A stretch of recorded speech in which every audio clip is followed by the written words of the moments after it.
Bonjour à tous, alors on se retrouve pour une toute nouvelle vidéo d'une nouvelle série, c'est la série d'analyse de vos bases. Donc j'avais fait une vidéo il n'y a pas si longtemps que ça pour vous présenter rapidement le concept et donc là je vais vous le rappeler. Donc en fait ce que je vais faire c'est je vais analyser, donc vous allez me proposer vos bases entre guillemets à analyser et moi je vais aller donc sur votre base en review et puis je vais commenter donc une analyse comment bien attaquer la base, donc quel intérêt ça a. Bah en fait, quand on tombe en attaque contre une base, bah c'est vrai c'est vraiment intéressant de savoir comment détruire la base adverse comme il faut pour pouvoir avoir 50% ou 2 étoiles ou autre. C'est très important en guerre parce que si vous voulez avoir un 3 étoiles et que vous n'analysez pas la base avant, vous allez, vous allez soit fail, soit pas faire les 3 étoiles qui sont nécessaires parfois pour gagner la guerre. Donc là, moi je le remarque très bien avec le petit comte Valdirion. Parfois, quand on ne fait pas à 3 étoiles et qu'on s'arrête à 2 étoiles par exemple, on peut très bien perdre à 1 étoile une guerre. Donc voilà, donc l'intérêt de cette série c'est de vous montrer avec une stratégie. Par exemple, si j'analyse une base qui est HDV 9, je vais expliquer comment la raser avec une composition pour HDV 9 ou plus, mais donc HDV 9 minimum. Donc voilà, je pense qu'on va être parti donc pour la première base. Donc voilà, on est là pour analyser cette base. Donc première chose, c'est une base de farm. Donc l'hôtel de ville est à l'extérieur et on voit que les ressources sont à l'intérieur. Donc c'est plutôt une bonne base.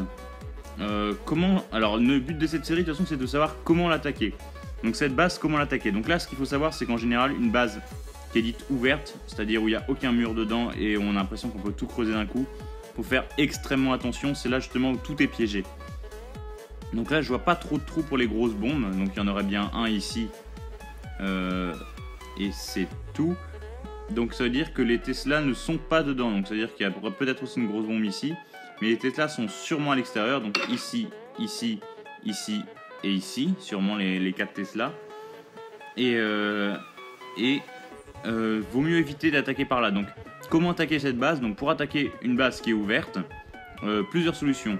Soit on utilise beaucoup de casse-briques et on ose passer par le haut. Donc là c'est vrai que les casse-briques n'auront pas de problème parce que le seul ce qui peut juste faire craindre vos casse-briques c'est l'Arc-X. Et l'Arc-X, regardez, sa portée elle est restreinte et il ne va pas tuer tous vos casse-briques. Donc si vous utilisez une vingtaine de casse-briques, même un peu moins, je pense une quinzaine ça suffit. Ça vous creuse déjà quasiment tout. Et en ayant quasiment tout creusé, de toute façon vous savez qu'il n'y a pas de bombes géantes, regardez, il n'y a pas d'espace pour les bombes géantes. Il y aura quelques pièges genre des bombes, mais ça ne détruira rien par rapport à tout. Ne lancez pas tout en un coup, faites des vagues de 3 par exemple, de 3 casse-briques à chaque fois. Et plus vous avancerez, et peut-être augmenter le nombre de casse-briques. La première vague vous pouvez la faire avec 2 casse-briques, et ensuite 3 casse-briques, 4 casse-briques, et ainsi de suite. Autre chose, donc soit vous passez par là, soit vous attaquez, ce qui est fortement aussi recommandé quand on attaque des bases ouvertes, c'est par le côté. Donc là en général cette base ouverte elle est faite pour être attaquée par enfin on va se dire si on attaque par en bas on rase tout, mais ça c'est faux, donc c'est le bas où il faut faire attention. Donc en plus je vous ai dit qu'il y avait les Tesla à mon avis qui sont à ces endroits là. Juste une bombe géante ici, donc si on attaque par un côté, je pense que ce serait judicieux d'attaquer par le côté droite puisque du coup on n'a pas cette bombe géante là, parce que je vois pas d'emplacement. Peut-être mettre un barbare ici pour pouvoir détecter la bombe géante et ensuite attaquer vraiment de la droite vers la gauche en creusant la base. Et vous allez voir que vos troupes vont se charger d'une bonne partie de la base et vous allez pouvoir atteindre au moins les ressources. Parce que c'est vrai que si on attaque par le bas, moi je pense pas que vous allez réussir à toucher aux ressources et pourtant il y en a du butin, regardez. Là il y a 8 millions au total il y a 8 millions d'or et d'élixir. Donc là c'est un village qui est maxé. Voilà, donc pour attaquer cette base, quelle stratégie on pourrait utiliser? Si vous utilisez les chevaucheurs de cochon, alors là ça serait vraiment très très facile de raser cette base. Parce que si vous attaquez par en haut, ils vont sauter tous les murs, ça y a aucun problème. Ils vont arriver à cet endroit là et là regardez, il n'y a aucune bombe géante dans le coin. À la rigueur peut-être une ici, mais il n'y en a pas 2 collées. Et tant qu'il n'y en a pas 2 collées, ça va faire aucun effet sur les cochons. Là il y en a peut-être une aussi ici, mais vos cochons vont pouvoir raser par le haut. Et ensuite avec quelques barbares et archers, vous allez creuser toutes ces murailles et vous allez pouvoir récolter les ressources tranquillement. Donc là moi voilà, chevaucheur de cochon c'est une très bonne stratégie contre cette base. Une autre stratégie qu'on pourrait utiliser, je pense que c'est... donc là on est contre un HDV 9. On pourrait utiliser une stratégie golem sorcier sorcière. Donc go oui oui. C'est vrai qu'en creusant par le côté gauche ou par le côté droit, ça va revenir au même. Et ça va vous faire de gros dégâts puisque les défenses ne sont pas si augmentées que ça. Regardez les tours de sorcier niveau 3, les tours d'archer niveau 8. Donc ça c'est les défenses d'HDV 7. Voilà, donc on en a fini pour cette base et on va passer tout de suite à la suivante. Donc on passe tout de suite à la deuxième base. Donc deuxième base, c'est Latif, encore un membre du clan YouTube. Et donc moi je vous ai précisé déjà qu'il fallait me dire si vous voulez que j'analyse vos bases pour pouvoir dire les faiblesses et même pour que les autres puissent savoir comment attaquer votre type de base. Là le problème c'est que j'ai eu quelques personnes qui ont proposé, mais certains avaient ont changé de clan entre temps, parce que c'est vrai que ça fait une semaine ou deux que j'avais fait l'introduction à cette nouvelle série. Et donc si vous voulez vraiment que j'analyse votre base, n'hésitez pas à me faire savoir votre pseudo, votre nom de clan et l'idée de votre clan. C'est très important aussi. Regardez l'idée de votre clan que vous allez retrouver à cet endroit-là, le clan tag dans mon titre, et ça commence par un hashtag. Vous me donnez le hashtag plus le petit code qui se trouve ici, comme ça je vais pouvoir retrouver directement votre clan. Donc là, on va analyser la base de Latif du clan YouTube. Donc Latif, il a un village HDV 7, avec des plutôt bons murs, parce que ça c'est des murs HDV 6 et ceux-là c'est des murs HDV 7. Donc des murs très solides, tout est maxé pour un HDV 7, donc là déjà c'est une très bonne base. Il a respecté ce qu'il faut, c'est-à-dire augmenter ses défenses avant de monter son niveau d'hôtel de ville. Donc qu'est-ce qu'on peut dire de cette base? L'hôtel de ville est centré et les ressources aussi sont à l'intérieur. Donc ça c'est une base ce qu'on appelle hybride, c'est-à-dire on protège à la fois l'hôtel de ville et les ressources. Moi c'est pas un type de base que je recommande honnêtement, parce que une base hybride, faut savoir ce qu'on veut. Soit on cherche les trophées, soit on cherche à protéger ses ressources. En général, on ne peut pas faire les deux à la fois, parce que là, le problème, c'est que regardez, si quelqu'un casse ces murs-là, il va pouvoir rentrer directement dans le centre du village, et avec là, quelques gobelins, il va pouvoir raser tous les réservoirs en une fois. Donc là, c'est vraiment, et encore, il ne sera pas plus exposé que ça, regardez. Donc là, on met, en gros, si on casse ce mur-là, on met des géants, un sort de rage en plein milieu, et des gobelins, tout va pouvoir être rasé en quelques secondes. Donc ça c'est vraiment... moi je conseille pas vraiment ces bases. Pour les réservoirs, j'en mettrais plutôt un dans chaque compartiment. C'est vrai que ça le protégerait mieux. Bien sûr, quand je dis un dans chaque compartiment, faut faire attention aussi aux stratégies barbare archer qui ferait le tour de la base et donc récolterait toutes les petites ressources. Donc ça, faut faire vraiment attention. Autrement, en solidité, donc là on a regardé le point de vue défense des ressources. Maintenant je vais regarder en point de vue défense de la base. Donc est-ce que cette base est relativement efficace pour se protéger? Donc déjà je vois pas de bâtiment isolé. Donc regardez, les défenses couvrent tous les bâtiments qui sont à la base. Donc ça déjà c'est peut-être ce bâtiment là qui n'est pas isolé. Voilà, il y a ce bâtiment là qu'on peut avoir par un archer, mais le reste est relativement bien protégé, celui-là aussi. Voilà, donc déjà pas trop de bâtiments isolés, donc ça c'est bien, on va éviter de se faire avoir. Les défenses anti-aériennes, celle-ci est centrée, celle-ci est un peu excentrée, mais je pense que c'est efficace contre une stratégie aérienne, puisque ça va être plus compliqué. On rappelle qu'en HDV 7, les trois grosses stratégies majeures, de toute façon c'est chevaucheur de cochon, full dragon ou alors ballon serviteur, donc deux stratégies aériennes et une stratégie terrestre. Donc contre les stratégies aériennes, bon en plus il a des bonnes défenses anti-aériennes, donc c'est vrai qu'il va pas avoir plus de problèmes que ça. Contre les stratégies aériennes, je pense pas à la rigueur une stratégie dragon pourrait être efficace si c'est en ligne par en haut, parce que c'est vrai qu'ils vont creuser, regardez, il n'y a rien pour les détourner, donc ils vont vraiment descendre au fur et à mesure. Donc ça pourrait être un point à essayer. Ballon servi, de toute façon les trois stratégies sont très efficaces, donc c'est vrai qu'on va avoir du mal. Mais autrement, concernant donc on va déjà commencer avec la stratégie full dragon. Déjà full dragon, comme je vous ai dit, moi j'attaquerai par en haut, il n'y a pas trop de dispersion, avec un sort de rage je pense au niveau de la tour de sorcier ici je pense, et un autre au niveau du mortier que je présente ici. Donc c'est vrai que ça va pouvoir les accélérer, et avec un peu de chance ça va les faire détruire plus rapidement les défenses anti-aériennes. Avec une stratégie full cochon. Donc full cochon, là je vois pas bien. Alors là il y a un espace, mais sachant qu'en HDV 7 on a 2 Tesla et 2 bombes géantes.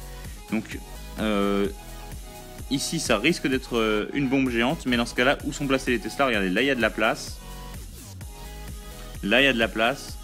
Donc on sait qu'il y a, on va dire, il y a une bombe géante à l'intérieur, c'est-à-dire qu'il y a 2 Tesla à l'extérieur. Donc là oui aussi, je pense qu'il y a peut-être de la place.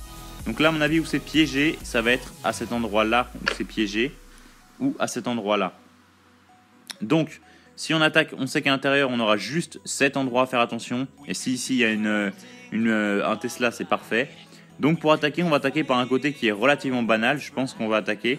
Si on veut attaquer cette base, il faudrait l'attaquer en full cochon, bien sûr, par ce côté-là, par le haut. Bien sûr, on n'oublie pas, quand on joue en cochon, de sortir le château du clan. Donc en attirant avec chevaucheur de cochon, on en met 2, 3 en bas.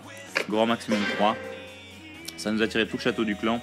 Ensuite, comme on a dit, il y a un bâtiment isolé, c'est-à-dire qu'on va mettre un archer à cet endroit-là, ici où je mets le point, pour pouvoir attirer les troupes du château du clan vers ce réservoir d'élixir.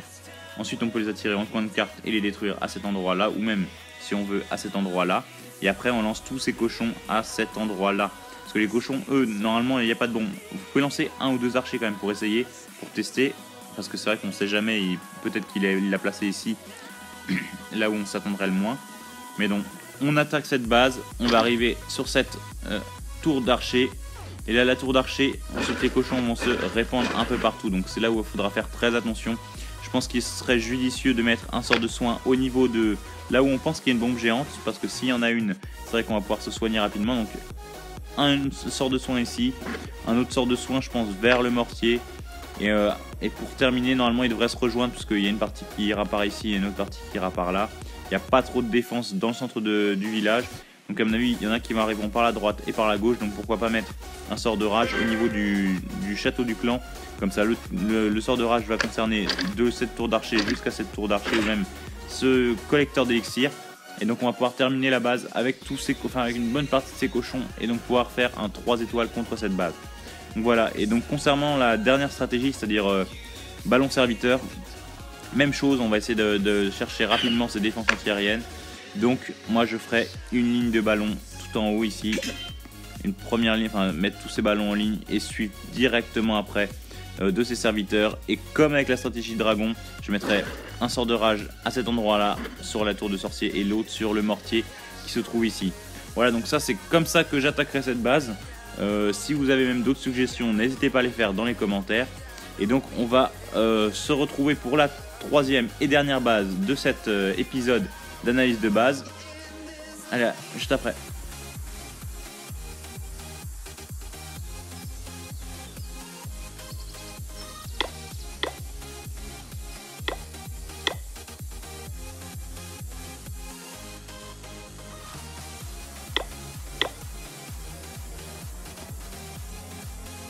Donc là, on termine avec cette troisième base. Donc troisième base avec un HDV 6. Donc on a fait HDV 9, HDV 7 et HDV 6.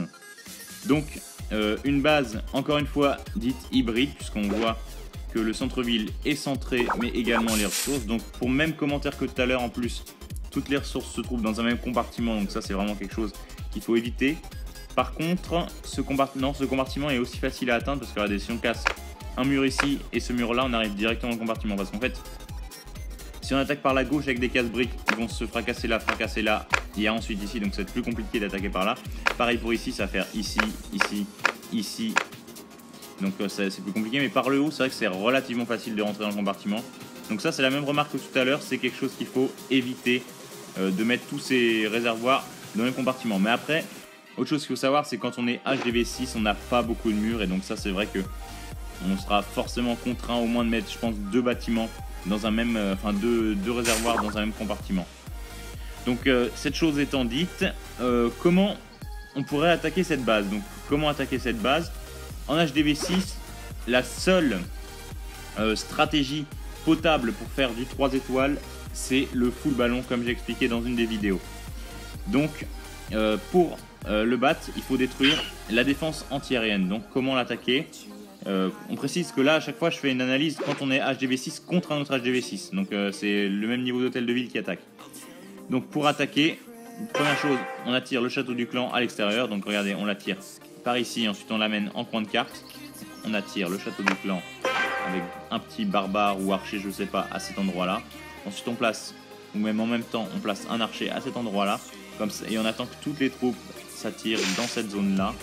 Et ensuite, on va pouvoir les détruire tranquillement avec des barbares et des archers. Donc ça, c'est une chose de faite. Donc une fois que tout a été liquidé, on va pouvoir lancer ces ballons en haut de la base. Donc je pense que ce qui serait intéressant, là je ne sais pas ce qu'il peut y avoir, peut-être une bombe géante, donc ça ne va pas nous concerner.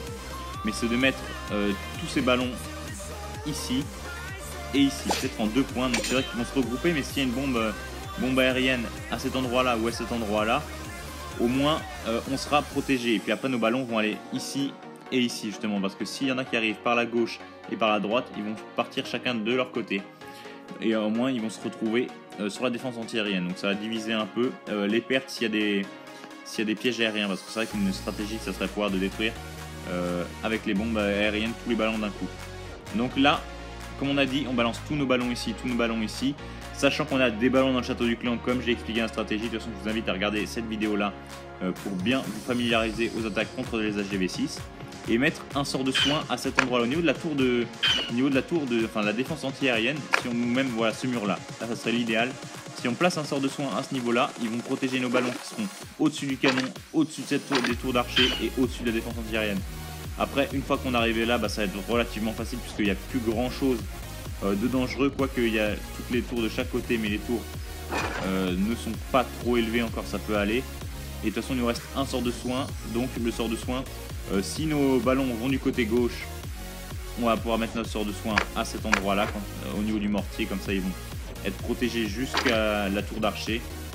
Et s'ils vont du côté droit, on fait la même chose sur ce mortier là, puisque la base est symétrique si vous voyez. Enfin il y a une certaine symétrie dans cette base, pas totale mais quand même. Voilà, donc ça serait comment j'attaque cette base en HDV6. Une autre possibilité qu'on pourrait faire, mais là que j'ai pas encore présenté, ce serait de jouer avec les géants et guérisseuses. Enfin géants, guérisseuses, archers et casse-briques. Donc en fait on casserait, donc, même chose pour le début, on attire le château du clan en coin de carte et on le détruit en coin de carte. Par contre après pour attaquer on lance 2 géants, ensuite suivi de quelques casse-briques qui vont nous casser ce mur là. Ensuite on balance plus de géants, encore des casse-briques ici. Donc c'est vrai qu'ils vont nous détruire ce deuxième mur. Et là peut-être un sort de soin à placer aussi sur cette zone là. Par contre faire attention, là je pense qu'il y a un piège de saut. Et pareil un piège de saut, donc vous allez perdre beaucoup de géants à cet endroit là. Donc ça c'est peut-être pas forcément la meilleure stratégie. Mais si vous arrivez à casser ce mur là avant, ils vont pas se détourner sur les tours d'archer. Et donc ils vont rentrer directement et détruire la défense anti-aérienne. Donc une fois que la défense anti-aérienne sera détruite, vous allez pouvoir lancer deux guérisseuses par exemple. Et donc vous allez pouvoir détruire cette base en entier. Si vous suivez après de beaucoup d'archers aussi. Mais ça c'est une stratégie que je vous recommande moins. Moi je vous ai dit contre un HDV6, utilisez la stratégie full ballon, vous êtes sûr de faire un 3 étoiles. Donc voilà, on en a terminé pour cette premier épisode d'analyse de vos bases. N'hésitez pas non plus à me faire savoir si vous voulez que j'analyse vos bases. Voilà, j'espère que cette vidéo vous a plu. En tout cas, si c'est le cas, n'hésitez pas à lâcher un like, ça fait très plaisir, et un commentaire si vous voulez discuter de n'importe quoi. Moi, je suis là en bas dans les commentaires pour vous répondre. Et si vous n'êtes toujours pas abonné à ma chaîne YouTube, n'hésitez pas à le faire. On grandit de plus en plus. On est plus de 250 pour l'instant. Allez, merci et à bientôt.